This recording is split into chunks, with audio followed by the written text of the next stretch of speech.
Hello, everybody, and welcome back to the Drive Pink Dialogue. As always, I'm your host, Scotty Grays, and today I'm going solo to talk about Inter Miami's 6-1 loss to FC Cincinnati on Saturday night.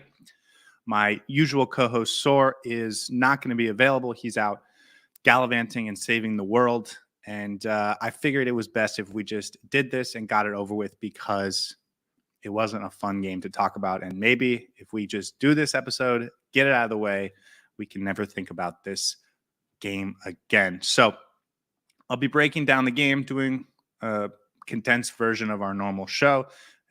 We'll go through the big moments, talk through some of the talking points, and give out some awards. And I'll talk about some other things that are going on in Inter Miami's world. So without further ado, let's just get into this game and get it over with so we can put it in the rear view mirror. And we'll go from there. I do have the lineup here. So this is what the lineup looked like.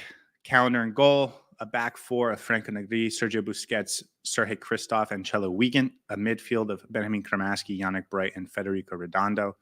And then a front three that we've seen a lot recently, Julian Gressel on the right wing, Leo Campana in the midfield, and Robert Taylor on the left wing. Listen, before the game, I didn't raise any huge alarm bells. I thought that this was a okay lineup considering what the personnel we had available to us was. And as we found out after the game, Toto Aviles actually wasn't available. I had confidence in Sergio Busquets as a center back based on what he had shown us in the previous games. My biggest gripe, honestly, was Cello Wiegand starting over Ian Frey at right back, which was tough, but certainly I don't think that's the reason we didn't get the result we wanted in this game. And so it's hard to complain about this lineup because while there's a lot to be frustrated with in hindsight, going into the game, I thought this lineup was fine. I thought it could definitely get a result. I felt confident in the midfield. I felt that if we played deeper, that back line could do what they wanted to do or do what they were supposed to do. And there would be enough creative attacking outlets up front and going forward that we could create a goal or two, which we ended up doing. Obviously, in hindsight, Kryvtsov and Busquets did not work, especially against that midfield. That attacking front three. And so the idea that they were going to be successful, I think, was a little far-fetched. But again, hindsight is 2020. Toto Aviles evidently was not available. He was nursing a little bit of a knock. And so it had to be Kryvtsov, it had to be Busquets, and potentially Ian Frey. But again, he didn't start at either right back or center back. So who knows what the actual availability was there.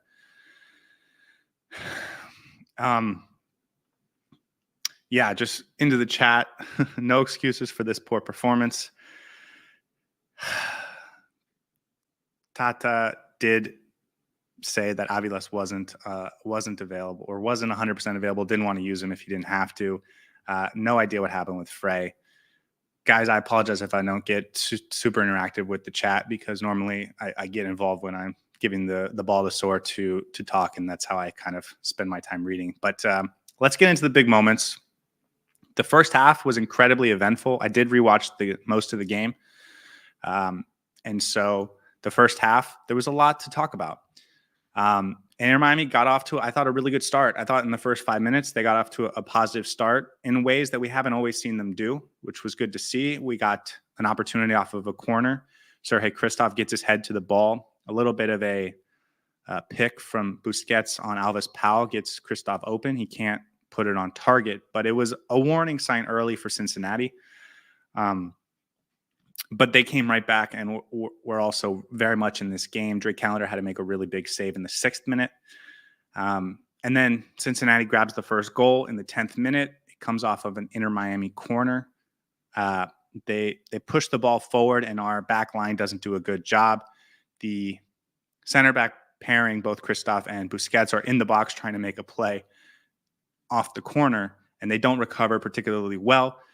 And they don't get particularly deep. Orejano the ball ends up going wide, and then a pass into Orejano, who receives the ball, does a nice little turnaround on Kryvtsov. Kryvtsov went high for the tackle and just whiffed. And he wasn't going to be able to recover on Orejano, and neither was Sergio Busquets. So Yannick Bright does his best to try and recover. He's the only player within any sort of vicinity to try and make a play. He is closing in on Orishano, but just as he does, the ball goes centrally to Yuya Kubo, who has a one-on-one with Drake Callender from point blank range, and Callender unable to make the play.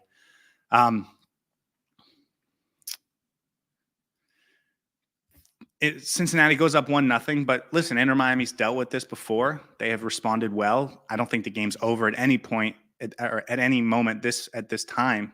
Inter Miami has certainly been able to stand up and respond, even on the road, even against good teams. And so I don't think any Inter Miami fan should feel like this was the moment that the game was lost, because it certainly wasn't. Drake Callender did have to make another big save in the 15th minute. But from then on, I thought Inter Miami started turning it on. And we've seen this plenty of times before where they sleepwalk through the first 15 minutes or so. But then after 15 minutes, they start to turn it on. In the 17th minute, Franco Negri creates an opportunity for Julian Gressel inside the penalty box. In the 18th minute, Robert Taylor does his little dance maneuver and sort of dribbles in and out and creates a really, really high-quality opportunity that it forced a really good save out of Roman Salentano. Leo Campana had an opportunity in the 19th minute. And so from that 15th minute on, Inter Miami's starting to get into it. They're creating opportunities. They're getting the ball in good spaces. They are getting shots off, not just creating half chances, but creating real chances. And then finally, they equalize in the 21st minute off of a corner. Serhiy Kryvtsov scores the goal. It's the same play, basically, that they did on every corner up until that point. Julian Gressel, at least from that side of the field, Julian Gressel whips in a corner just basically centrally, and Serhiy Kryvtsov makes the run, gets a little bit of a pick from Sergio Busquets, and then he gets wide open. Alves Powell was certainly the guy that we were targeting in this game to attack. He was playing as a right center back for them. Fun fact, former Inter Miami player. Probably not a lot of people are going to get that bit of trivia. But he was the weak link on that back line. Inter Miami saw that and attacked it. And they get a goal off of it in the 21st minute. Kryvtsov gets the goal off the header. It's 1-1, and Inter Miami is right back in this game. I watched the game back and thought to myself after 35 minutes that this was an even game, absolutely even. Even if you wanted to give a little bit of a nudge to Cincinnati, because even though the number of opportunities created were probably about even, Cincinnati had created maybe one or two much more clear-cut opportunities. But, each team, 5 or 6 opportunities, each team was in the game. There wasn't a nervousness. Each team was sort of up for it, I thought.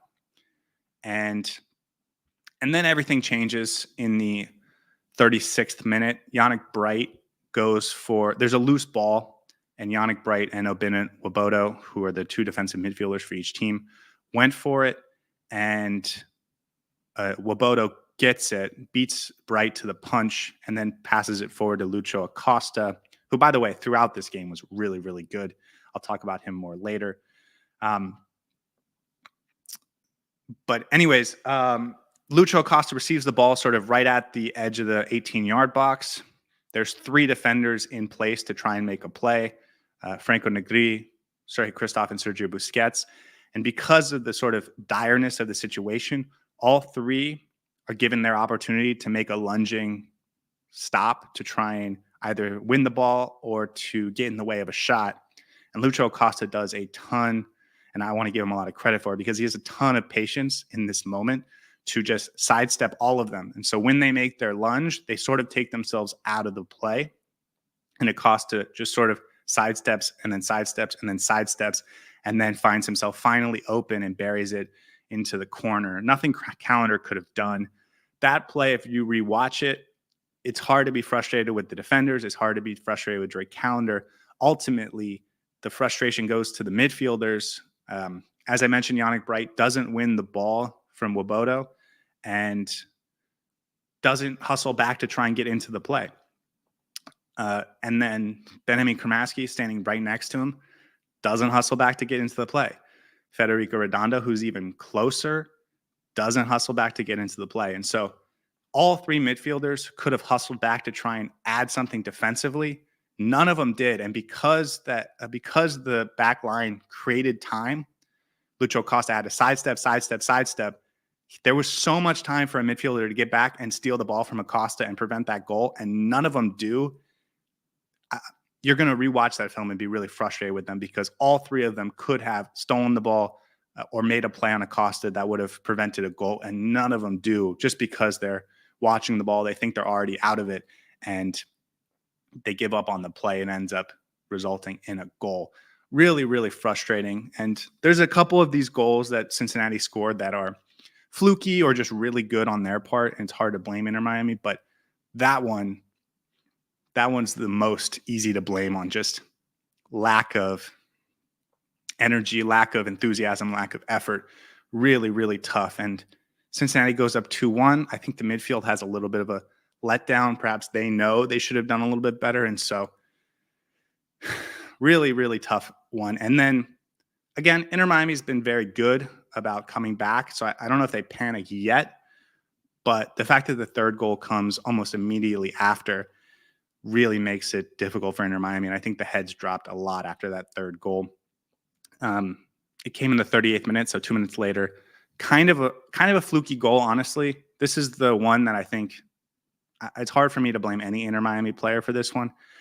It's off of a corner. It goes to Pavel Buka, who's sort of at the edge of the box, maybe a little bit outside of the box. And Federico Redondo goes to clear it, kind of whiffs or is just not quite long enough to get there. And Pavel Buka just puts a shot on it. It kind of heads towards the corner of the goal. Sergio Busquets is maybe in a position to try and deflect it with his hip, but that may make it worse because a deflection might create an own goal. It might put the ball in a dangerous area for one of the attackers. So I can understand why he doesn't really go for the deflection, because he would have had to deflect it with his hip sort of towards goal. And then for Drake Callender, as a goalkeeper, even, the sight line was a little blocked, so I don't know how soon he saw the ball. But even if he does see the ball, he has to wait to make sure it doesn't get deflected before making the dive. And by the time he does make the dive, it's too late. He can't get to it. It's kind of a well-placed shot, kind of a well-placed goal, kind of fluky. It's the kind of thing that just happens in soccer sometimes. Hard to blame any individual player for that one, but just really tough if you're in Miami because you didn't just give up a goal. You gave up two just absolutely back-to-back with no chance to respond or build any momentum.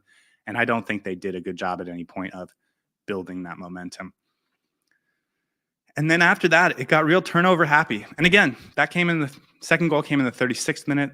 Third goal came in the 38th minute. I thought before those two goals, it was a relatively even game.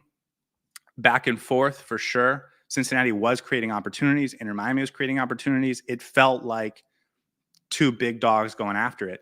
And especially considering Inter Miami's situation, it felt like a really good, solid performance from Inter Miami, right? They're missing five and a half, six starters, right? No Toto Aviles in this game, no Messi, no Suarez, no Jordi Alba, no Diogo Gomez, and potentially Matías Rojas if you consider him a starter. So we were missing a lot. We were on the road against a great team, and we were battling for it head-to-head. So I felt really good about where we were after 35 minutes. And then two back-to-back really quick goals without any sort of momentum change really hurt, I think. The team started getting really turnover happy. I don't know if they were trying to just make up for it right away, but they were pushing, they were pressing, and there was a lot of turnovers in this point. Kryvtsov had a bad turnover. Yannick Bright had one or two. Franco Negri, Redondo, Kramaski, Robert Taylor. Basically, everyone just sort of lost their head, and it was turnover city for Inter Miami for a few minutes, and in a way that I never think they really recovered from. They still were getting the ball forward into the final third. They didn't create any clear-cut chances in the last few minutes of the half, but they were at least in position to, if they got something that broke their way. And I think that a second goal would have done wonders for the team going into halftime, just because they could have put those back-to-back goals behind them. It doesn't come, and unfortunately, the opposite happens in the 4th minute of stoppage time in the first half. There's a back post cross to Yamil Assad, who's their left wing back.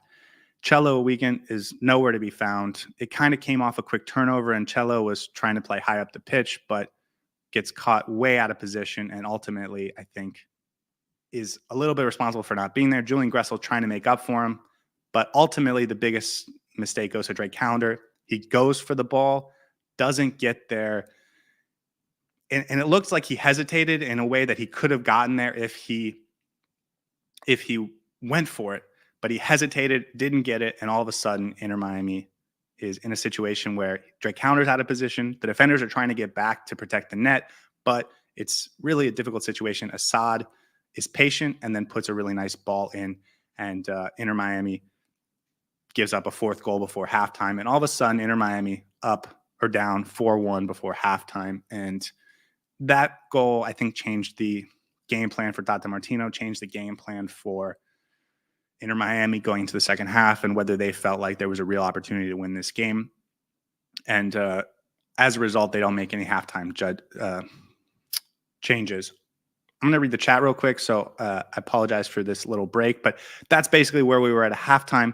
A team that was playing really well, I thought, for 35 minutes, all of a sudden finds themselves down 3 goals at halftime in a blink of an eye, sort of, from a game perspective. And as a fan, it was really tough to watch because, after that third goal, you're thinking, oh, maybe this isn't in it for us. And then the fourth goal, you think, okay, the game's over. And you go into the halftime thinking, okay, is there even anything to do? Is there a way back into this game? I don't really know. You know what I'm going to do, guys? At the end, I'll go through the comments in the chat sort of one by one and talk about all of them. So I appreciate the chats, but as I'm by myself today, I'm going to try and just get through the game and put it behind us as fast as possible. Yeah, so no halftime substitutes. I thought if it was still 3-1, we would have seen Ian Frey come in as a center back and potentially push Sergio Busquets into the midfield. I thought Federico Redondo was really poor in the first half, so that's what I would have done. I also would have brought in Toto Aviles if he was available. I would have brought in Aviles and Frey at center back and then push Busquets into the midfield, create a little bit more athleticism on the back line, and then a little bit more going forward with Busquets in the midfield. That's what I would have done. Tata makes no changes at halftime, and I think that said to me that he's already given up on this game. He didn't feel like a win was out there for Inter Miami, and so he wanted to make these guys suffer a little bit for a poor performance in that last 15 minutes, and that's exactly what happened. There wasn't a ton in the second half. Inter Miami's getting the ball into Cincinnati territory, and sort of Robert Taylor's trying real hard. Julian Gressel's trying real hard to create something. There weren't really any clear-cut chances worth talking about until that second goal, or that fifth goal, rather, which comes in the 57th minute. Orejano just uses his athleticism to blow around Sergio Busquets and then has a nice pass to Yuya Kubo, who scores. There was a deflection from Serhiy Kryvtsov, who was trying to block it. It goes off his thigh and redeflects. So there was, nothing Drake Callender could have done about it. But again, you put yourself in a really bad position by giving up that run down the baseline from Orejano, and Busquets just can't do anything about it. Really tough goal, but well earned by Cincinnati. And I think the only thing you can do there is have a more athletic center back that could stay in front of Orejano and not let him get down to the touchline and get open for that pass to Kubo. And then Busquets responds 62nd minute. He gets the yellow card. It's a foul on Leo Campana. Definitely a foul. Campana, a little bit of a complaining a little bit, but it was a foul. Busquets goes out and starts yelling at the referee, gets a yellow card. 9 seconds later, gets a second yellow card and is kicked out of the game. Really tough for Inter Miami because it was a hard game and you just lost Busquets. You go down to 10 men. Obviously, the frustration from everyone is boiling over. Busquets didn't want to be on the field anymore. That was clear. If this game was close, the fact that he got 2 yellow cards in 9 seconds apart, I think would have been a big talking point. But obviously, it was 5-1 at this point. So I don't know how much more needs to be said. And then this is when I stopped watching because we went down to 10 men. Inter Miami, and by stop watching, I mean for the second time. Inter Miami goes down to 10 men. Not a lot to learn from there. Eventually, Cincinnati scores the 6th goal. It's from Dado Valenzuela. It's his first professional goal at a top-tier level, first division level.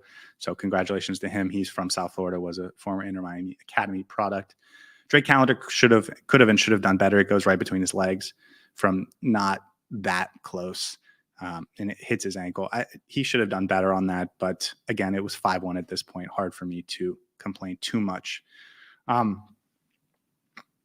David Ruiz has a moment late in the 85th minute, 83rd minute, something like that, where he throws an elbow.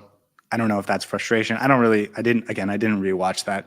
But just, again, frustration boiling over and a tough performance from Inter Miami. And everyone on the field was ready to get off of it by the time we were at that phase of the game.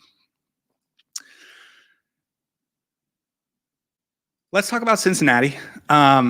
They were really, really good. We knew they were going to be good coming in.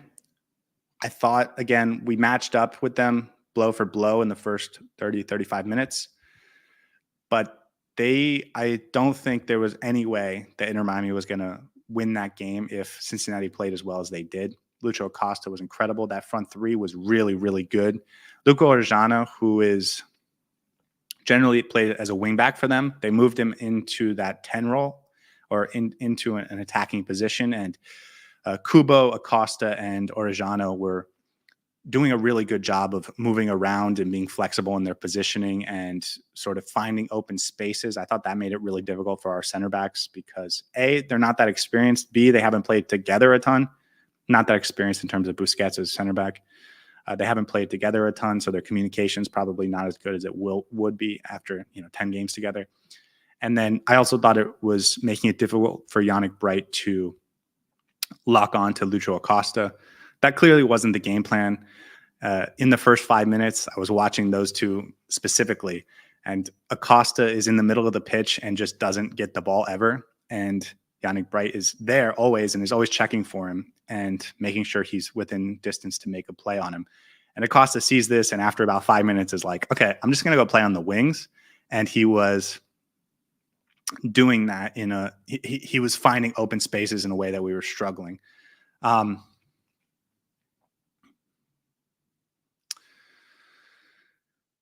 Lucho Acosta, unreal. That midfield, Wobodo's a good midfielder, but we talked about in the pregame show, he wasn't anything I wasn't expecting. DeAndre Yedlin wasn't anything we weren't expecting.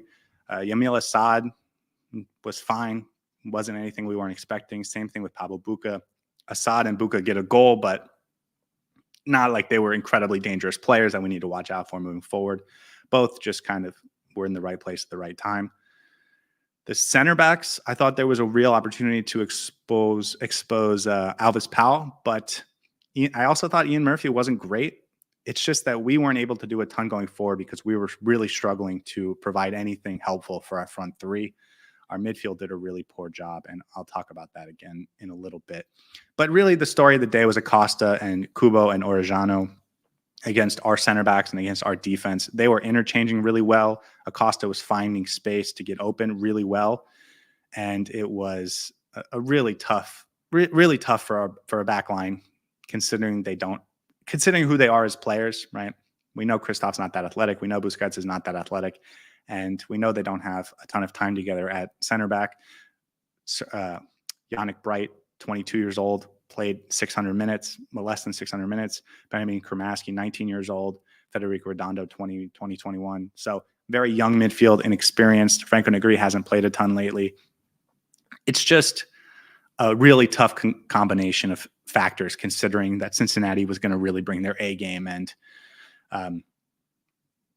I don't think Inter Miami had the personnel to really match up. Just my opinion. As far as moving forward, listen, they're going to be a dangerous team. They're a good team. I was thinking I was going to talk about this a little bit later, but after the game, Tata Martino does mention that Inter Miami he doesn't think is one of the top 3 teams in the league. And certainly you would put Cincinnati in one of those 3 ahead of Inter Miami. What does that mean about what Inter Miami needs to do in the transfer window? It's a little bit of a conversation I'll have at the end of this episode, but also something that we're going to talk a lot about over the next week and a half up until this Toronto game, because mostly we don't want to talk about this game anymore. And so switching on to more fun things like the transfer window is probably the next step for us. As far as talking points regarding Inter Miami, listen, it was a bad performance. I didn't think anyone was particularly good. I also thought there was a lot of players that weren't particularly bad either. As far as the positive performances, I thought Robert Taylor was fine.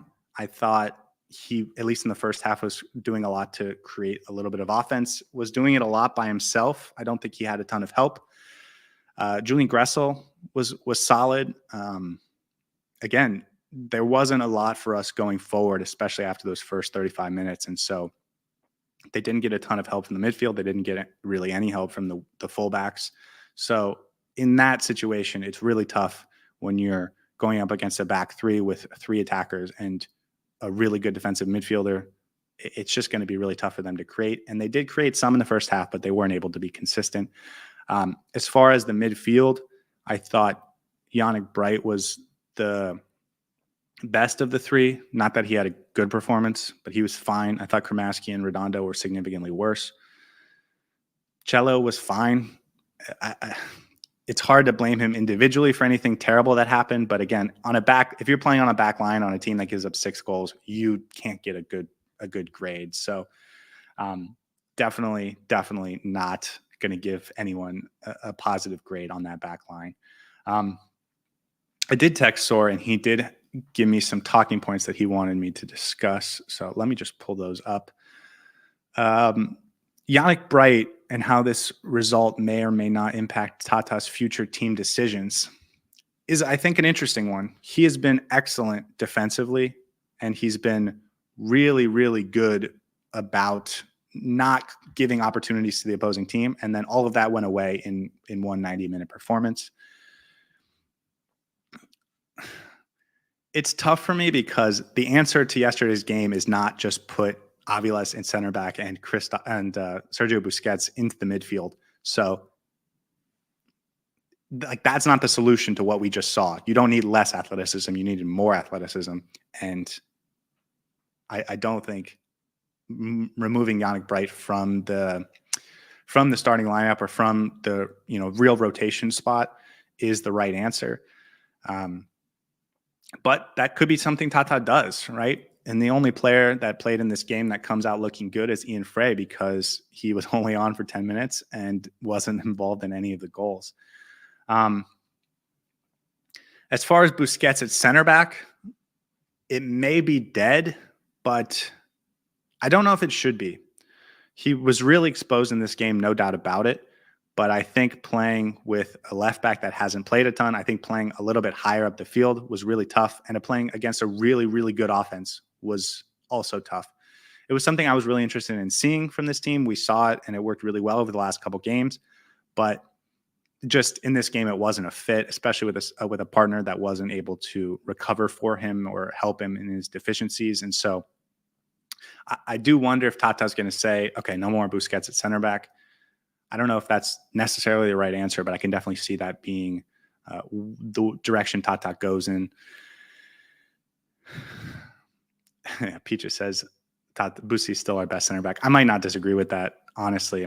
I wouldn't have mind seeing Ian Frey play a little bit there in this game just because we didn't have the athleticism, but I don't know what's going on with Frey. And then lastly, Sora wanted me to mention that Callender as captain wasn't great in this game. And I think that's fair. I don't have an award for him later. And so let's just talk about Drake Callender now.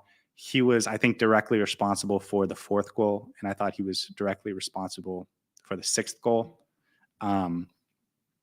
But he also saved us a lot in the first half. He had 3 really, really good saves. Let me see. I did write them down. He had a good save in the 6th minute, a really important save in the 15th minute, and a really important save in the 45th minute. So he had 3 goal-saving saves, and he led up 2 goals that were certainly his responsibility. He was captain in this game, and I don't think, obviously, did a great job of making sure the team was mentally disciplined or was confident or any of those things, right? Whenever you have a bad situation, you really want to see your captain step up and react well. I don't think he passed that test. That said, I think if Drake Callender's not the captain and Messi's not available, then the next person you would expect to be the captain is Sergio Busquets, who also didn't have a particularly strong performance from a leadership perspective, getting sent off in the 61st minute. wasn't great. Also responsible for at least one goal and a number of other chances. So it's tough. The two guys you would expect to be the leaders on this lineup are two guys that I think failed significantly. As far as other takeaways, because there's a couple other things that I think are worth talking about.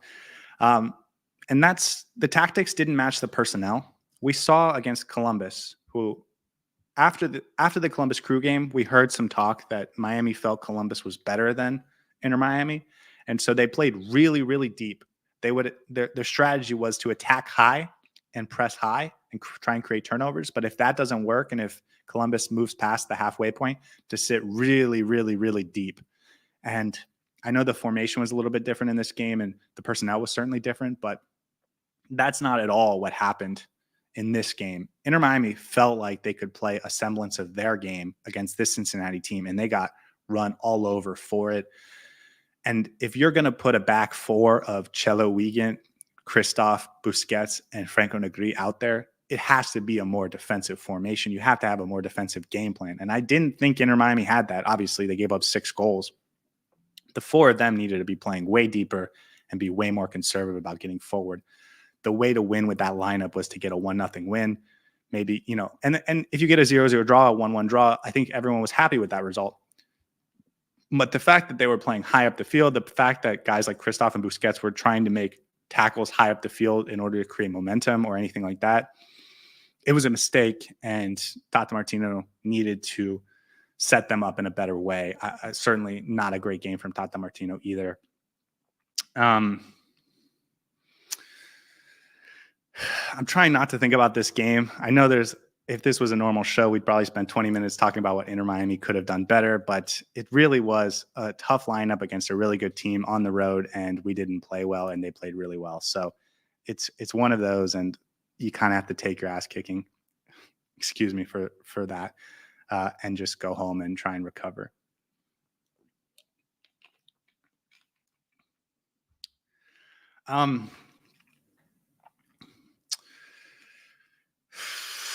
Let's just get into awards because, again, I don't want to talk about this game anymore. So, number 1, man of the match, always goes first for Inter Miami. I actually thought there was 2 candidates. I almost gave it to Ian Frey because he did have one dangerous-looking run in the second half. He only played for 10 minutes. He wasn't on the field for any of Cincinnati's goals, and I don't know why he didn't start. But instead, I'm giving it to Julian Gressel. I didn't think Gressel was bad in this game. I thought the front 3 didn't get any help from anyone behind them at almost any point in the entire game. Gressel does get an assist on a Kryvtsov goal. Obviously couldn't give it to Kryvtsov for what he did defensively. So I'm giving it to Julian Gressel. 6 goal contributions in 6 games. He's come alive over the last month. I don't know what that means for him once we get Messi back for that right wing spot, but I think we found Julian Gressel's role and what he's going to excel at on this team. And certainly he has to be the right winger moving forward if Messi's not available. And I don't expect Messi to be available for our next game against Toronto. And so Julian Gressel right back in there, a right wing, creative, good crosser. I think he's found his form, he's found his momentum, and he's in a good spot. So love to see that from him, giving him the man of the match. And again, I don't think anyone in the midfield or defense or goalkeeper deserves any sort of credit for this game. The Heron that flew north. For those that aren't familiar, this is the award that we give for the player that's doing the wrong thing. Florida Herons, they don't fly anywhere for the winter. So if you find one flying north, he's certainly doing the wrong thing. I'm going to give it to Federico Redondo. I thought he was really bad in this game. And honestly, and this may be controversial, but the more I watch him, the less impressed I am with him. He's obviously very good on the ball. He tries and works hard.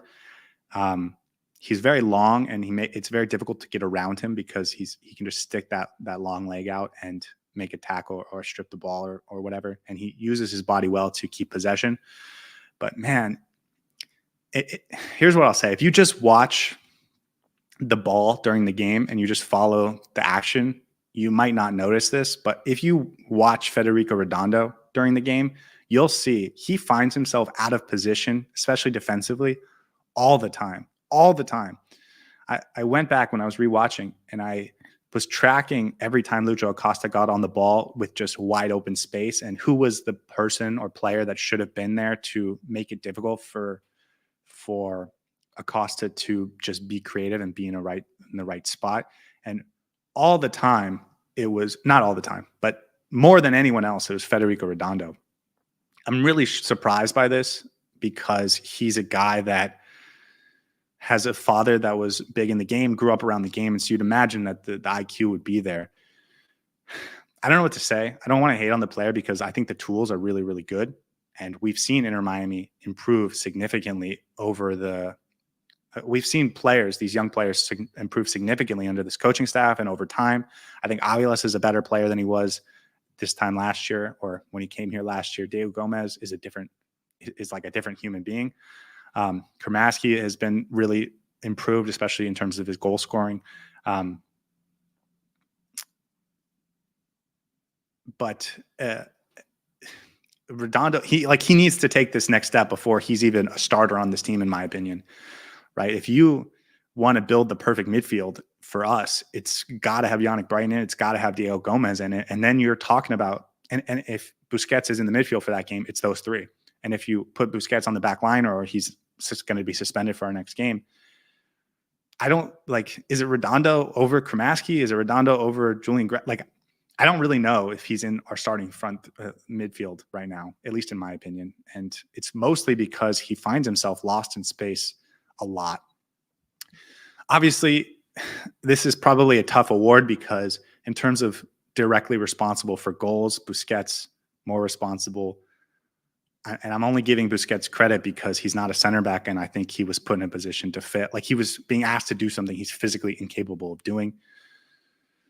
Kryvtsov, also not a great game. Drake Callender, especially in the second half or starting in stoppage time in the first half, not a great game. Cello, not great, but I really think if you watch the game back and you watch Redondo, you'll see him out of position a lot. So I'm giving it to him because I'm on my own today, so I get to give it to who I want. As far as our individual awards, I came up with 4 very basic, very boring awards, and I try not to be too mean. So, yeah, here we go.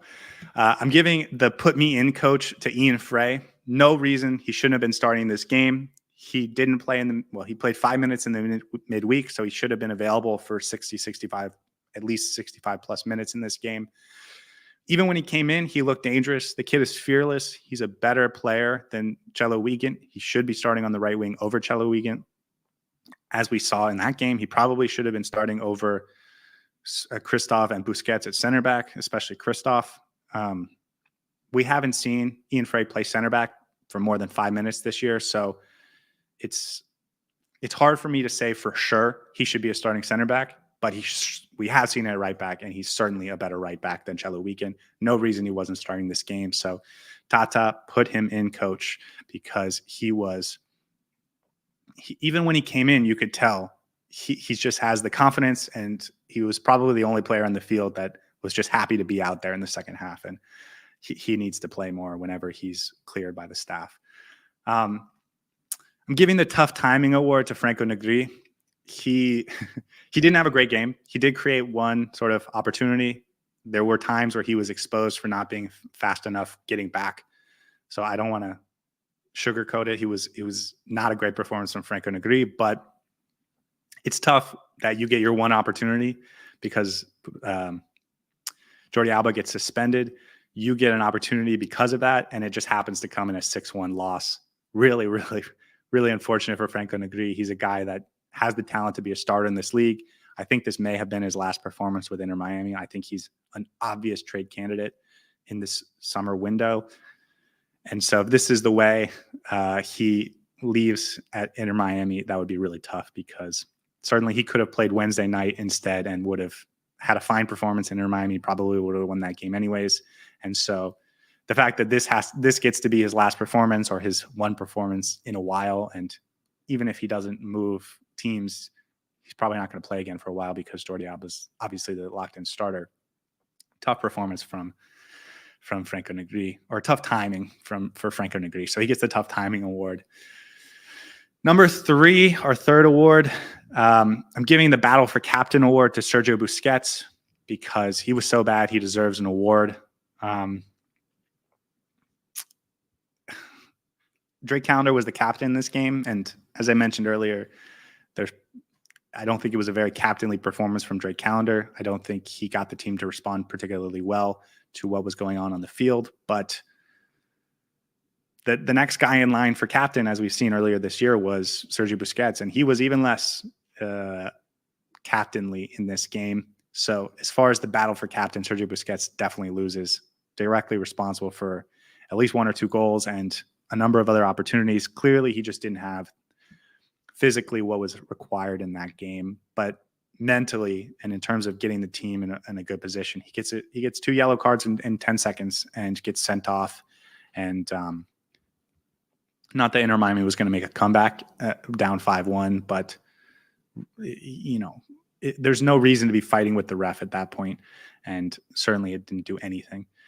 And then the last award, I'm giving the Olympian, and that goes to Benjamin Cremaschi. I know this team has 3 Olympians on it, but Benjamin Cremaschi, as we found out on Saturday, Alex Winley reported that he was called up to the U.S. Olympic team, and I want to congratulate him for that. And I didn't want to talk about this game anymore. So Cremaschi going to be a Olympic midfielder for the U.S. team. He's going to play.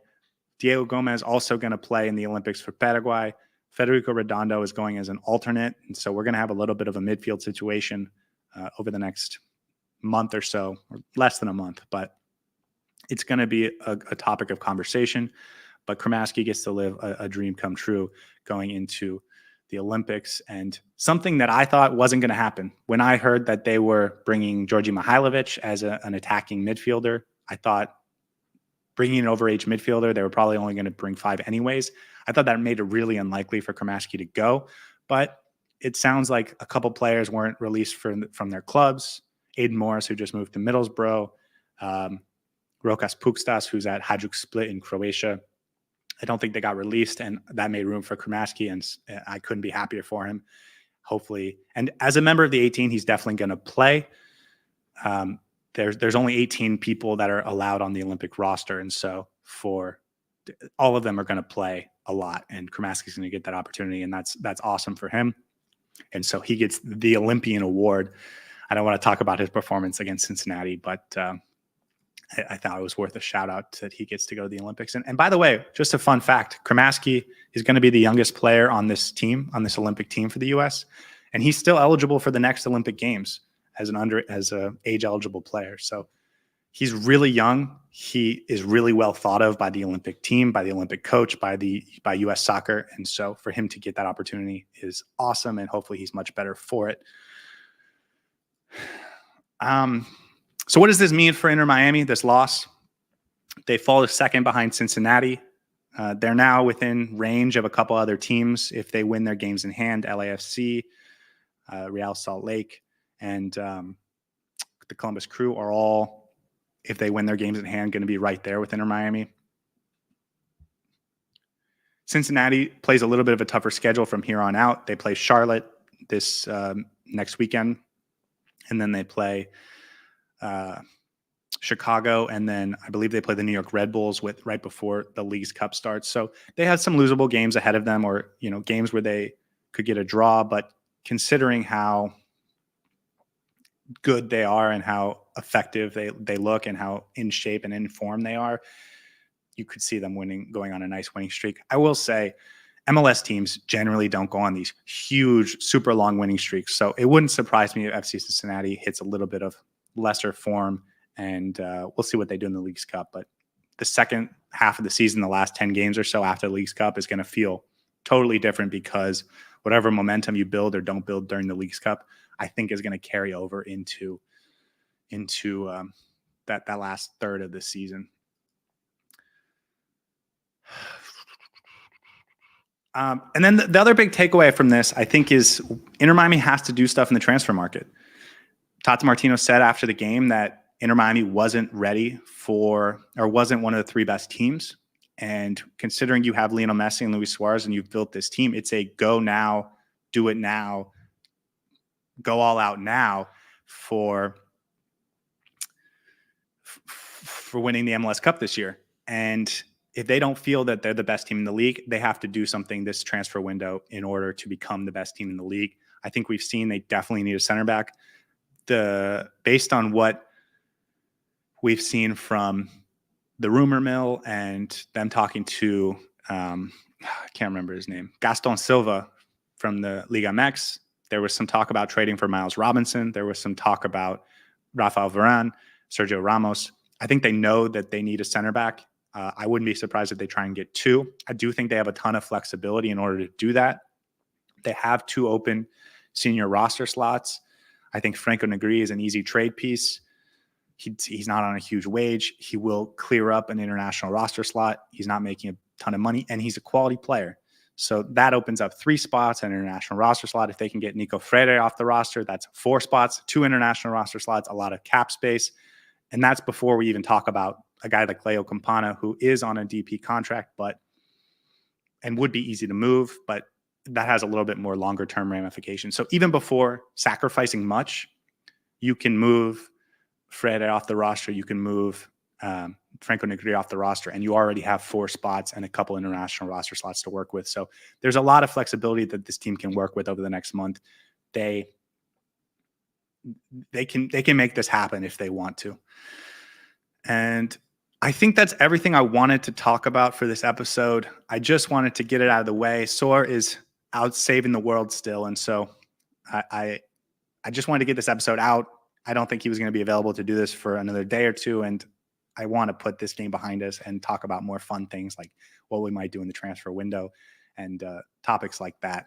So I just wanted to go live and get this episode out of the way. And before I go, I'm going to go through the chat. You guys are great. I did this at, 11 o'clock in the morning. And so the fact that you guys are watching and commenting is awesome. I'm sorry I couldn't be more interactive with you guys, but I normally do that when Source Talking is when I get involved with you guys, and I was on my own today. So I'm going to go back and look at some of the chats and sort of talk through it now that we finished the normal part of the episode. From Rohan, Tata has yet to explain what happened to Frey. I know. I would love to hear it. Campana missing a sitter with that DP contract isn't talked about enough. Yeah, listen, the thing with Campana is that he's on like a fake DP contract in terms of his salary isn't a DP level player. And the reason he's considered a DP is because the salary gets amortized with his transfer fee. And also Inter Miami was using him because they needed a player at that specific categorization in order to get 3 U22 spots. The rule that connected those two is officially being taken away at the start of this next transfer window. So they no longer need him in that specific roster slot. But this is a player that's making less than Serhiy Kryvtsov, making less than Julian Gressel, all of the big names on this team, making less than Nico Freire. So yes, he is technically a DP, but I don't want you guys to think that he's being paid or the expectations from him financially are the same as Suarez or, a guy like that. I think they'll be able to get him off of DP status relatively easily. And even if they want to keep him, they can definitely, I think they can do that even if they want to keep him, but then moving him on also, I think will be relatively easy for them if they want to open up that DP spot without sacrificing the cap space it would require to get him on a non-DP contract. Tired legs from midweek can forget this match. Might help if we win next. Yeah, listen, Pace, the worst part about this is that we don't get to play again for 11 days. The last game we had like this that felt similar was when we went on the road to Monterrey and lost. And that was really tough. And that was I think there was a lot of criticism to go around in that after that game. But we got to go play at Sporting Kansas City 3 days later, and we got a win, and we were back in good vibes almost immediately, and we won on a nice winning streak. And so the fact that we have to go 11 days, especially as fans, is tough because there's nothing we can do about it, right? The players can go back to practice and work hard and get back on the right track in training and all of that jazz. whereas as fans, we kind of get nothing for the next 11 days. I think that's probably the worst part. Peaches says Toto was questionable due to his knee, so he didn't want to risk it. I think that it makes sense. It's just tough. And as fans, we didn't know that during the game, so you may have been screaming, why isn't Toto starting? Certainly Taylor Twellman was saying that on the broadcast. When we thought team is organized during this messy break, but after the 6-goal chaos, I feel crushed. Yeah, listen, overall, it was still a good run. I don't know if Messi's going to be back for our next game. I would expect not. But still, I think we learned a lot during this 5-game stretch where Julian Gressel found his form. Yannick Bright developed into a player that we can rely on, or at least in Tata's mind. Kryvtsov and Busquets don't work together as a center back partnership. We definitely need another center back. Like, there's a lot of lessons to be learned from this. And if we can move past the score line, right? If we lost this game 3-1 or 2-1, I think we would have already moved on to feeling good about what we did holistically. It's just the scoreline is so embarrassing, and it was really tough to watch in the second half that it makes it really, it is a little bit heartbreaking, but that happens sometimes. The other thing I wanted to say is the team has had 2 games like this season at the New York Red Bulls and at Monterrey. And I feel like they responded really poorly to the first one. That next game they played home versus NYCFC after the New York Red Bulls 4-0 loss. They got a draw, and then they went on a 5-game streak without a win. And then the last game of that was at Monterrey, where they got beat down a little bit in Mexico. They responded really well. They went on and won like 8 of 9 or something like that. So we'll see how they respond to this one, but it sucks that we're not going to be able to get it a couple days later. Pete just says, I don't mind the non-changes at halftime. Sometimes you got to give your players a chance to fix or improve things. Heads dropped though, and it came the downward spiral. Yeah, I think when you don't change things at halftime, it's more about sending a message and checking people's mentality. And I think that's what Tata was going to do, or was trying to do. I think if it was still a 3-1 game, he would have done things to try and win the game or get a draw. But once it went down to 4-1, it was more about testing people's mentality, testing people's resilience, testing people's leadership, and also making guys suffer a little bit for a bad 10 minutes in the second half. And so I also don't have a big problem with it. I think if you're looking for ways to criticize Tata Martino, then you're going to criticize him for that. And if you're not, then I think it's sort of reasonable both ways. Pace Hunter agrees. Ruiz was put on to take out a few Cincy players. Yeah, well, he got the message and he almost did it, right? He was lucky to not get a red card. I think the reason he didn't is because there was no great view. But yeah, I didn't rewatch it in the second time. At that point in the game, I had sort of given up. So I don't have much to add to that. Disagree. If we had Alba, Gomez, and Frey starting, we'd have given them a game, at least earned the draw. Yeah, listen, those are 3 really big players. And I was thinking about this when I was rewatching the game. Inter Miami really struggled to contain Lucho Acosta when he went wide. And when he came central, I thought Yannick Bright did a relatively good job of getting in his face and making it difficult for him. But when he went wide, Yannick Bright didn't follow him, and we didn't pick him up that well, whether it was from the fullback or the other midfielders that were playing on that side of the field. And so Lucho Acosta became really dangerous, and we had no one there. We have seen Diego Gomez guard or man mark an opposing midfielder several times this season. And so I wouldn't have been surprised in that game if Gomez was available. If Tata said, Yannick, you get the middle part, and Diego Gomez, you man mark Lucho Acosta. I think that might have been really effective. But of course, Gomez wasn't available. Ian Frey, no idea why he didn't start. And of course, Jordi Alba has so much quality that he could be the goal that you get going forward that changes the game. And so for Inter Miami, if they had scored a goal, that Robert Taylor opportunity, the Leo Campana opportunity, and they go up 2-1, this whole game could have been different, and Jordi Alba could have been a part of making that happen. So of course, having better players could have changed the game a lot, but it is what it is. I think Alba and Gomez would have made a positive impact, but not guaranteed to win. Maybe a draw, narrow defeat, since they were just in form and it was their day. It happens. Yeah, and again, I thought Cincinnati played really well. like, I thought this was one of their better performances against a quality team all season. And so they're a team to look out for, and they're in great form. They could go on a run. They've been on a run, but the schedule does change coming up with the Leagues Cup coming up, and they do have a little bit more competition. So we'll see what they end up doing going forward. Skrilla says, embarrassing, shame, but I'm still proud of them for 12 out of 15 points. Yeah, still a lot of positives to take away from this run of games, even if potentially not from Saturday night.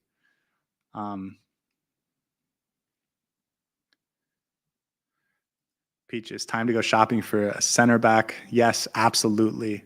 I think that's definitely Inter Miami's number one priority. And I honestly wouldn't be surprised if they go for two.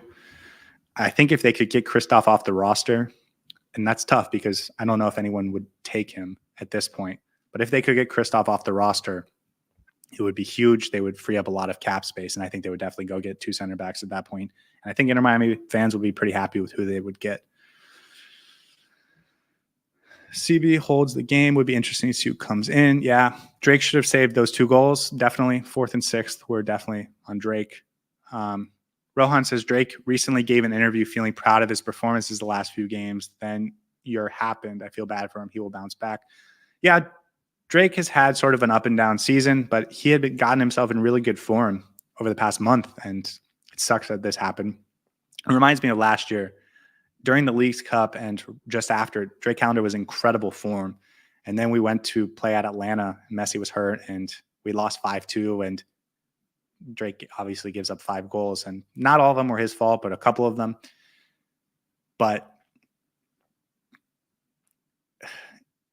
it's just when you're in great form and you have a game like that where the stats look really bad and you are responsible, at least partially, it'll be interesting to see if he can rebound well. I think he did relatively good job last year after that Atlanta performance, but I haven't gone back and looked at the stats. So we'll see how he does this time. Messi won't be available to the Tigres game easily. I don't know what that's about. Damn, Real Madrid fans, listen carefully. That's your future signing. Oh, that's about Redondo. Listen, we'll see, man. He's got to improve before he's ready for that move. During the winter, they really wanted this kid out of Argentina named Christian Medina from Boca Juniors.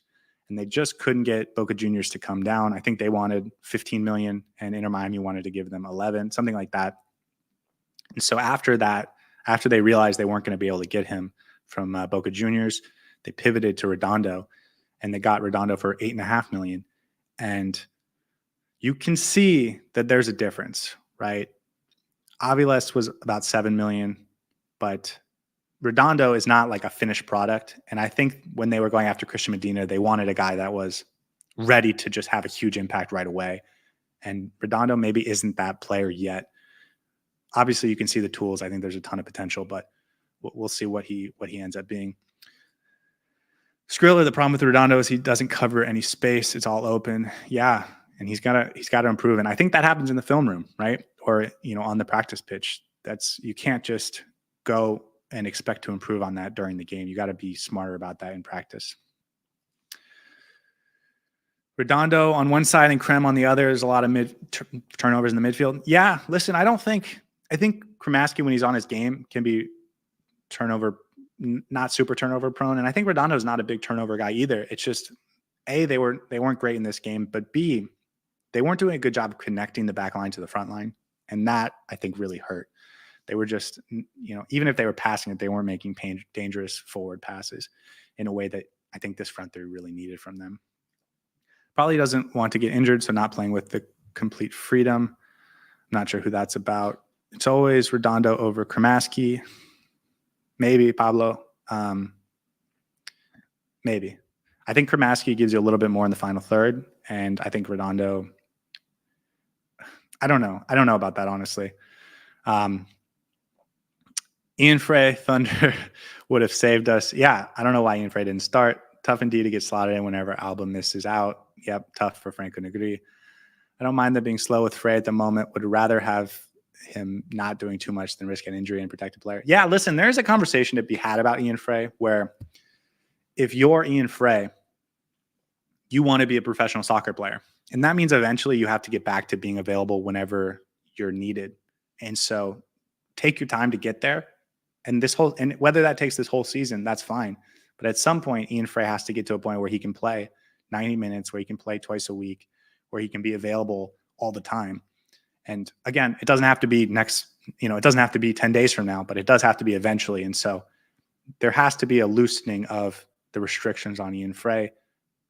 I'm not a doctor. I'm not looking at Ian Frey's knees. So, I trust them to do what's right for him. But it is interesting. And you'd imagine that 15 minutes on the pitch is not a ton different than 60 minutes on the pitch on the knees. But I don't know. Maybe it is.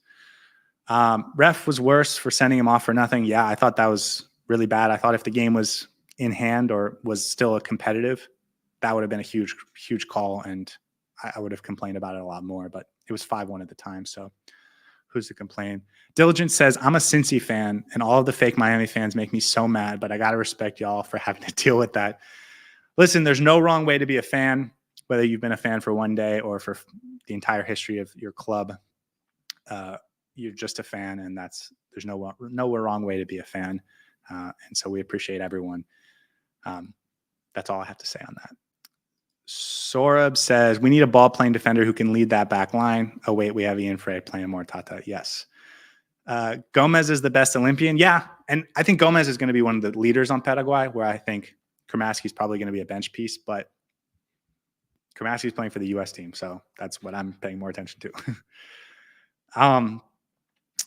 Really miss Gomez and his intensity in this game. Di Maria or Sergio Ramos. Listen, there was 6 weeks ago a lot of buzz about Angel Di Maria. We'll see what that's about, because I haven't heard him connected to any other teams. So, it'll be interesting to see what happens there. I think his future is going to be decided after the Copa America, but it wouldn't surprise me if that picks up, whether for this summer or for next year, if we hear a few more rumors about that after the Copa America. But Peaches says, no more old guys. We need young South American talent. Yeah, listen, I want to give Tata Martino and Chris Henderson a little bit of credit, because I think they've done a decent job of talent identification, certainly better than Chris Henderson did when Phil Neville had the final say. My understanding is that Chris Henderson is more of a negotiator and does some scouting, but it's actually a lot more to do with the coach in terms of finding players, and Chris Henderson just makes it happen. And so that's why we've seen a huge shift in the players that we've gotten since Tata Martino came in terms of young South American players or old South American players or Barcelona players. So I think improving in terms of talent identification is a huge reason why we're in a better spot. Can't be short-sighted. This team has performed really well this stretch of games. Came up short against a phenomenal Cincy side. Lots of lessons to learn and some areas to fix, but chin up, boys. Give me Esteval. That's the kid from Brazil that's going to Chelsea? Man, that would be fun, but I don't know if he's really ready. We expected to draw most of these games without Messi and Suarez, and we have won all but this one. On to the next one for me. Rojas will be back next game. I was surprised he wasn't available for this game, honestly. Get Kamal Miller back from the Canadian national team. I think in retrospect, there was no need to trade him. I think early in the offseason, they were a little worried about being able to get the roster slots, but I think if they could go back and do it again, I don't know if they would. No issue scoring goals, but lots of conceding goals. Sore is sore from the loss. Yeah, Sore. He acts like he's out saving the world, but I think there's a chance that he just didn't want to talk about this game, which is understandable. Frey has missed 1,100 plus days due to injury. Really don't mind being slow on the return. Yeah, and listen, he's an academy kid. He's from the area. I think he's from Coconut Creek or Coral Springs, one of the two. And those are the type of guys you want to have the most success. And he has the potential to be hugely impactful. So I agree. You want him to take as much time as he needs to get back to be, or whenever he's available. Don't risk him at all. We definitely need to go after Vice City Lucas. Thanks for getting in. We definitely need to go after a center back this year. Absolutely. This summer, rather. Absolutely. I think that there's even room for 2. Our next opponent is Toronto. Love that.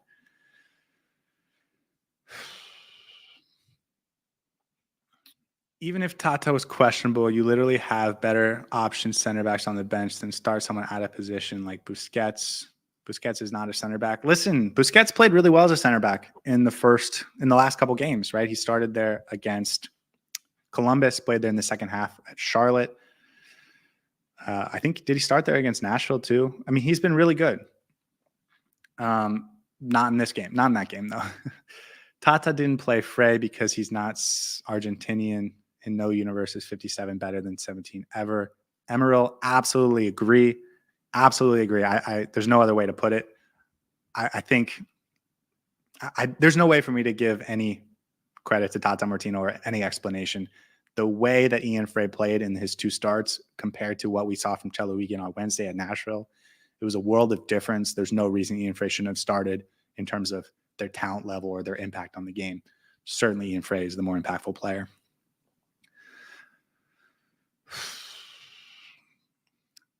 Man, that was my first ever game watching in a stadium, and what a way to see your team. Oh, Rasa, I'm sorry that had to be your experience. I'm sure it was fun for 30 minutes, but not so much fun after that. I feel bad for you for that one. That's awful.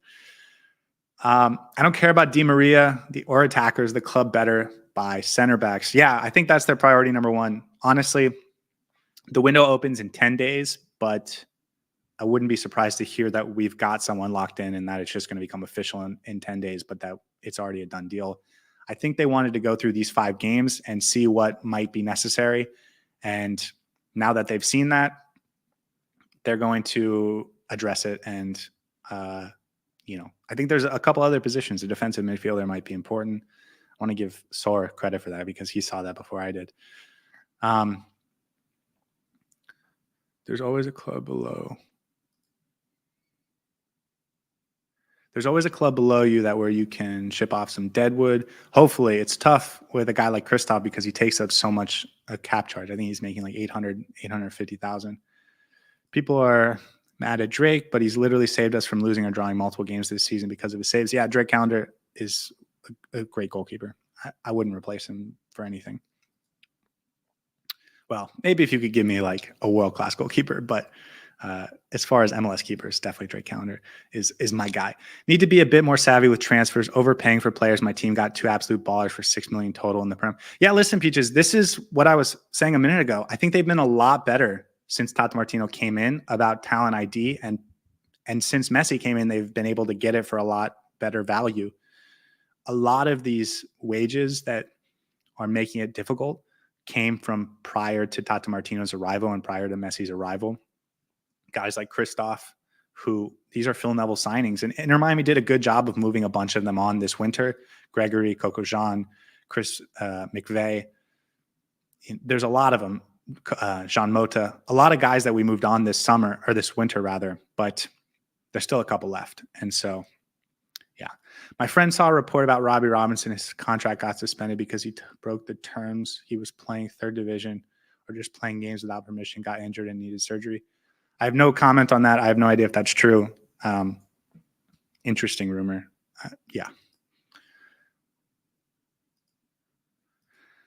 Kramaski first touch has been a bit bad. I hope he improves on it. Yeah, pure vibes only. Kramaski, that's the worst part of his game is his touch. If he cleaned up his touch, he would be a great player. He's excellent in terms of his vision. He's excellent at finding good positions in the final third. He can create. We've seen him be a little bit more of a goal scorer this year. So there's definitely a lot of positives. And the thing about Kramaski is you have to watch him more in order to really appreciate the little things. But yeah, the touch is something that's not great. I don't know if it'll ever be great. De Gea is still on the market without a club. I think having him in the club next to Drake, he can learn from him. The problem is not going to be playing to get back experience or knowledge, I guess. Listen, De Gea is sure, but like David De Gea is a better goalkeeper than Drake Callender, obviously. But like there's a reason that no one signed David De Gea for the last year and a half or whatever. It's because he wants to be in a high level or he wants to get paid a certain amount of money or whatever. Like David De Gea is not going to fit in to this team, and he's not the biggest need for this team, right? We need a center back. We need to use our cap space on a center back. So LAFC got Hugo Lloris for the same price that we're getting Drake Callender, but if David De Gea was willing to do that, he'd already be in the MLS because he's waiting for an opportunity at a big club. Anyways, guys, that's probably it. We've gone way longer than I was expecting. I'm overblown by how much you guys were in the chat. I thought at this time we wouldn't get any chats. So the fact that you guys were so participating, I absolutely love it. And it made this a lot more fun. I was worried this was going to be really hard, and you guys made it really easy. So I really appreciate that. Everyone listening to this on audio, thanks for listening to the last 20 minutes of me answering questions in the chat. I hope I did a good job of portraying what was being asked. Anyways, guys, we'll be back to our regularly scheduled programming on Wednesday, I think, for a midweek episode. Maybe we'll talk about the transfer market, do some other things. But until then, I wanted to get this out there and put this game behind us so that we never have to think about it again. And other than that, I'll see you guys in a couple days, and Sor will be back. I will make sure that he's available. See you guys next time, and have a wonderful day.